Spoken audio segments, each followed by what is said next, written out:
Alright, kiddos, so we are on round 3 of trying to record this video because I don't know, it just keeps not wanting to upload. So we are talking about New England and the middle and southern colonies. So by the 1730s, we basically had colonies all the way from Maine to Georgia, so all along the East Coast. And each one dealt with their own issues, Jamestown dealt with mosquitoes because there were so many swamps around, and New England dealt with all the pilgrims at Plymouth dealt with freezing cold winters because they were so far north. So the geography really influenced the settlers a lot. And so we were able to kind of separate them into 3 regions. And regions are just a group of an area, a group of states, a group of colonies, however you want to put it. But it's an area that can be determined by one or more common characteristics. And so we ended up with 3. We had New England up north, the Mid-Atlantic, and the South.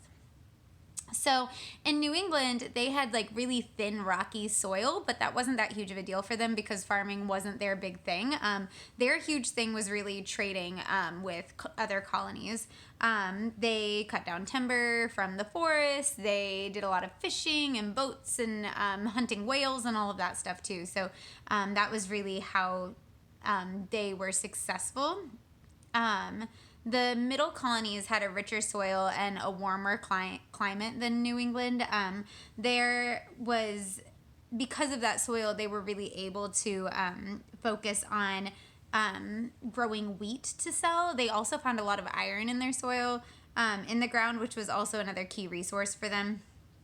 And in the South, it was even warmer, and they had great soil, but also their land was really flat, so they were able to plant these huge cash crops that would then get harvested and sold to other places. And they did a lot of tobacco and rice, and they called their really large farms plantations. So in all of those regions, water was the main source of transportation for trade, for everything. So all of the colonies were found near rivers or on the coast. And as they were settling, they would clear woods, they would build new houses, they would try to put down roads and things like that. And so they were also impacting their geography as well as the geography was impacting them. So we're going to kind of go from each section. So we're going to start up in New England. So New England is where we have all the Puritans, and the Puritans are intense.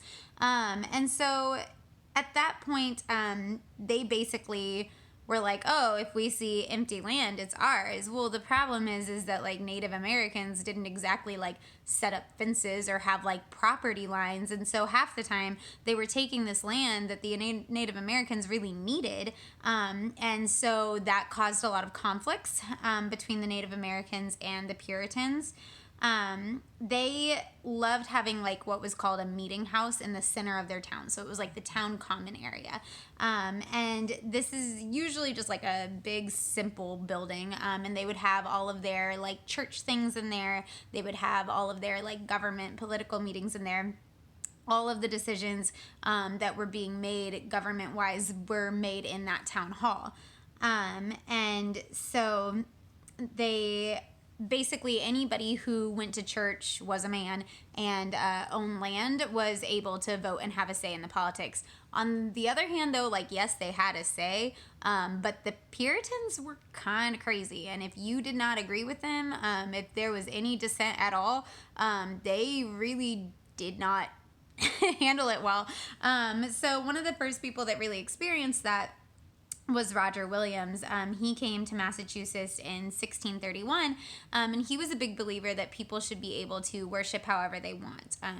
He thought everybody should believe God, but he kind of thought the Puritans were doing too much with making everybody go to church at the exact same time and worship at the exact same times and having all of these rules. He really felt that you should be able to worship how you want. And so he spoke out about that a lot. The Puritans did not take it well. They told everybody that what he was saying was dangerous. And by 1636, they banished him. Like, they kicked him all the way out of Massachusetts. And so he left and settled in an area that he called Providence, that later became the colony of Rhode Island. Anne Hutchinson, she was another one who spoke out a lot about how she thought it was more important that you had faith in God than that you followed the church's rules. And the Puritans didn't like that because they liked the church's rules. And so they also banished her, and she went and lived in Rhode Island as well. And then Thomas Hooker was another Puritan minister who wanted political freedom. He thought all men should have a say, even if they didn't go to church or own land. And they also did not treat him very kindly. So he ended up leaving, and he ended up starting a colony that would become Connecticut. So that's kind of the drama that was the New England area. So now we'll move into the middle colonies. So they had some drama of their own. So originally it was settled by the Dutch, and they had New Amsterdam, right? They also had some settlements, specifically a settlement that was settled by Swedes, and it was in the New Jersey area. So in 1664, all of a sudden England was like, we want it, so we're going to capture New Dutchland and New Netherland, and we're going to make it ours. And so the colonists that were in that area refused to fight. They just wouldn't do it. And so the governor basically had to surrender to England. And so during that time, the Dutch did try to recapture it and make it theirs still. But by 1674, England had control of it. It was done. There were a couple of changes that happened from that. So the king at the time decided that he was going to give the colony to his brother. It was going to be a gift. And his brother was the Duke of York. And so he renamed the colony New York. And then the Duke of York, then gave more land to two friends of his that ended up becoming the New Jersey area. So what happened is that these people became proprietors. So proprietors are people that own land. And so these colonies became what they called proprietary colonies because they were all on land that was owned by one individual person. So that was kind of a shift from some of the other ways they'd been doing things. Both areas had a really diverse population. Lots of people from different areas of Europe were there, and so there were lots of different religions, and they were pretty well accepting of all of that. They didn't have that same drama as others did in New England. They also had the colony of Pennsylvania, and that colony began in 1681, and England's king also gave that land to another friend of his who was William Penn, who was a Quaker. And so Quakers don't agree with war. They feel like everybody should have religious freedom. They're very, very peaceful, and they strongly believe in protecting each person's individual rights and freedoms and all of that. And so Penn made that an area that people felt safe to come and really be who they were. He also really felt like Native Americans were not treated fairly, and so he promised the Native Americans that he would pay them a fair price for the land that was just gifted to him. Delaware was another one of the colonies in the middle area. It was part of Pennsylvania until 1704, and then it separated and became Delaware. So that's really our middle colonies. So the South. So the Virginia Company pretty much controlled Virginia, but in 1624, King James decided to take over the colony. So he appointed a governor to run Virginia, and it became this royal colony under the king's rule. But the irony was it literally changed nothing.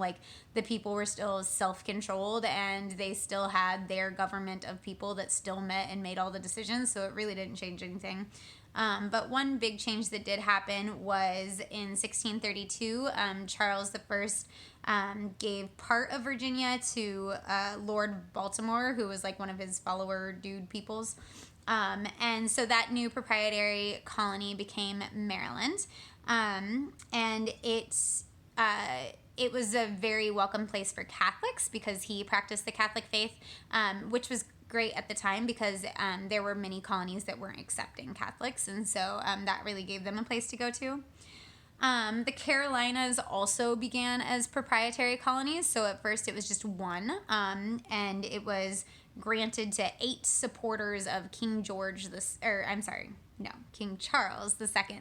And so in 1729 they agreed to split it in half. So that's when it became North Carolina and South Carolina. They did a lot of the crops like rice and things like that, and they relied heavily on enslaved people to do the work. Georgia was founded a little bit later in 1732. King George II let James Oglethorpe go and settle the land, and start a colony there for English people who were in jail for debt. And so he was actually really welcomed there by Tamachichi, who was the chief of the Yamacras. And Georgia really became like the symbol for good relationships with Native Americans. They just really did well together. It also was like a key military location because it was in between the Spain colony in Florida and the rest of the English colonies. So it had kind of a big role there. Yeah, I think that pretty much sums it all up. So here's hoping that third time's the charm and that you guys get to see